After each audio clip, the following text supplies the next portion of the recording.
This AP Literature Comprehension practice is taken from 1999 version and it's on the web. Let's go through how to deal with this poem.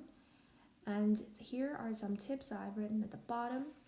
Some very general tips. Let's start with A. Is what I do is I start with separating specific questions with general questions, so line specific and just theme, tone in general. And as I read the poem, I do the specific questions first, and if I can answer a general question, like the tone of this specific passage, and I'll do it, but if it's referring to the entire passage and I haven't got to it, I'll do those general questions last. And then don't spend too much time on each question because you're really short on time. Just put a dash between possible answers and then come back after you finish the entire passage with more insight on how to deal with this. And for the yellow part, one, this is a pretty general and useful tip. If something is the answer, what form would you find it in? For example, if the choice is A, apologetic, B, solemn, then you would think, okay, if the answer were apologetic, what would I see in the passage? Maybe someone saying sorry and have done something wrong. Or if it's solemn, it would be really quiet and really gloomy atmosphere. Now, that is really important. That's a big deal. And point 2 is read and understand the context of a quote. So sometimes they say, well, line 3 is indicating something. So what you want to do is you don't want to read line 3. You want to read everything around line 3, and maybe even just a little more, but typically it's pretty close to one sentence, 2 sentences up and down. And you want to understand what the quote is implying, what the tone is behind it, so that you can actually know what's going on, right? So you don't just want to read a quote and then forget it. You want to think about how the context impacts the meaning of the quote, because it does sometimes. Okay, so we'll bring these tips and jump into our first practice together. Okay, so the first question is a central opposition in the poem. Okay, we haven't even started the entire poem, so we'll leave that for a little bit later. So we'll just flag that and we'll come back. The speaker views the coming of a robin, the daffodils, and the bees. Now underline these, robin, daffodils, and bees, as, before I even read the parts, I'm going to read the answers first. So I have a mental set of what each answer mean in terms of what proof I should be finding. So welcome, let's just say arrivals, inexplicable, painful, unexpected, inspiring. Okay, so let's read back. I dreaded that first robin. I dared not meet the daffodils. I could not bear the bees. These all have a very negative connotation, so it's not going to be welcome. Inexplicable, maybe. Painful, very possible. Inspiring, probably not. Unexpected, possibly. Now let's see what we came down to. So one really helpful tip is don't look for the wrong answers by elimination. You want to look for the right answers. So I'm going to just highlight some of the possible answers. And you want to be a little merciful with this. Sometimes you accidentally eliminate the right answer, so you want to be not too critical. Okay, now, you dreaded the robin and dared not meet the daffodils. So let's see, if it were unexpected diversions, you would have something like a surprise. But it's already dared not meet, so it's not a surprise. You already have a preconceived notion of you dreaded it. There's no surprise, so it's not going to be D. No D. Painful experiences. Painful, that will hurt yourself. And the threat is there. I dread, I dare not meet, I could not bear the bees. That is very plausible. So we might just go with C here. Now, as for B, inexplicable. If something is inexplicable, it means there's probably a phenomenon, there's something really confusing happening. Well, you had just daffodils, you have robins, and you have bees. It's fair that you could not bear bees, so it's explicable, so it's not going to be B either. So 15 is C. So for this question, we just demonstrated this very important technique here. Super useful. Okay. 16. The first shout in line 6 probably refers to line 6. Till that first shout got by. A cry made by the speaker, a robin's song, a baby's first cry, the dawn of a new day, the sprouting of a flower. So mentally, I know it's going to be A, B, or C. I'm choosing A, B, or C because it's talking about a shout, and these have nothing to do with a sound. Nevertheless, that doesn't mean I'm going to totally cross it out, but we're going to jump to the context. It's likely going to be this or this or this. Okay, line 6. Till that first shout got by. I thought if I could only live till that first shout got by, not all pianos in the woods had power to mangle me. This is a really confusing line, but here's what we can do. We can try using our last technique again.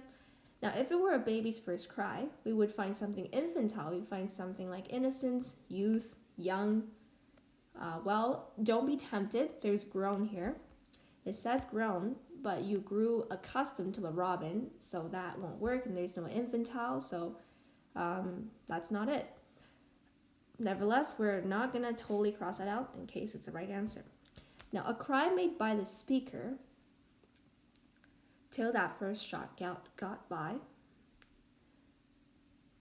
Well, it's kind of just there. There might be proof, but it's hard to find. So let's jump to B. A robin's song. Well, before this line 6, they were just talking about the robin. And if you actually look, there is a little bit of parallel here. It's really hidden, but here you get it. The first it's rhyming. The first shout got by, and here it's the first robin.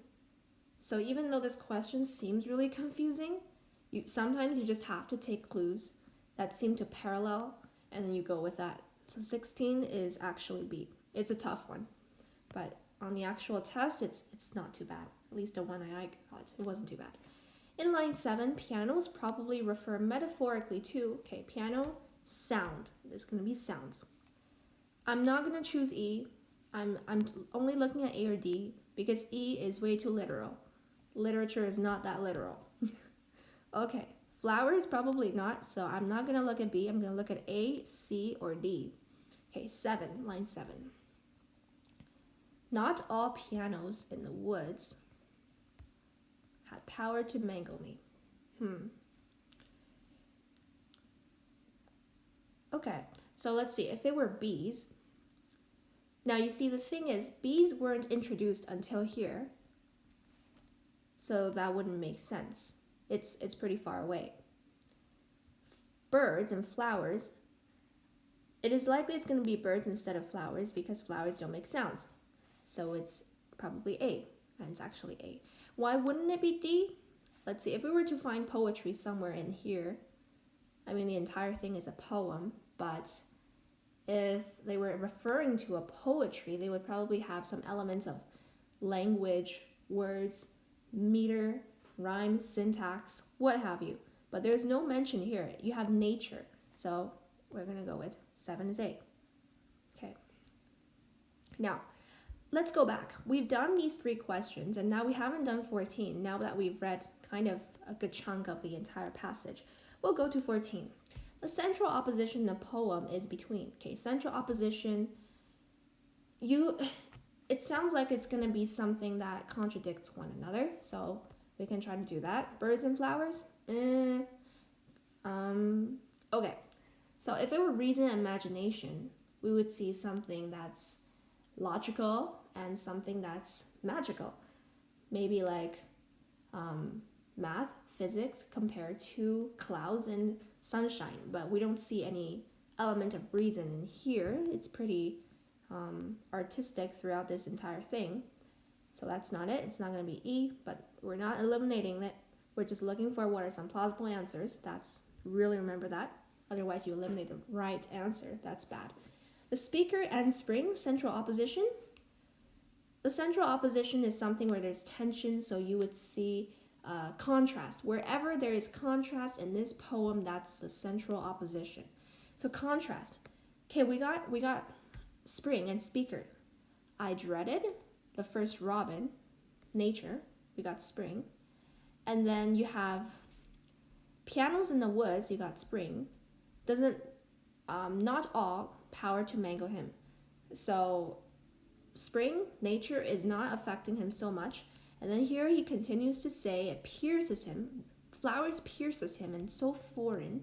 And just with these dictions, from these dictions you can see that there is a tension between nature and his own perception. So then 14 would likely be D, but nevertheless we're going to take a look at all of the answers. By the way, 14 is D, but on an exam you want to look at all the answers. 14C, childhood and adulthood. Well, if there's anything referring to child and growing up, except from this little bit, but that's, if you understand the context, that's growing accustomed to the robin, and that's just one line.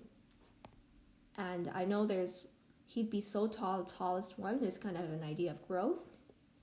But even though there's an idea of growth, there's no direct contrast between young and old.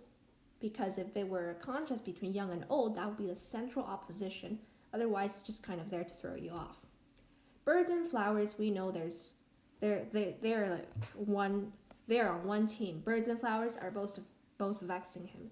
And God and nature, that would not be so because there's no mention of divinity. Okay? There's only nature and there's nothing else here.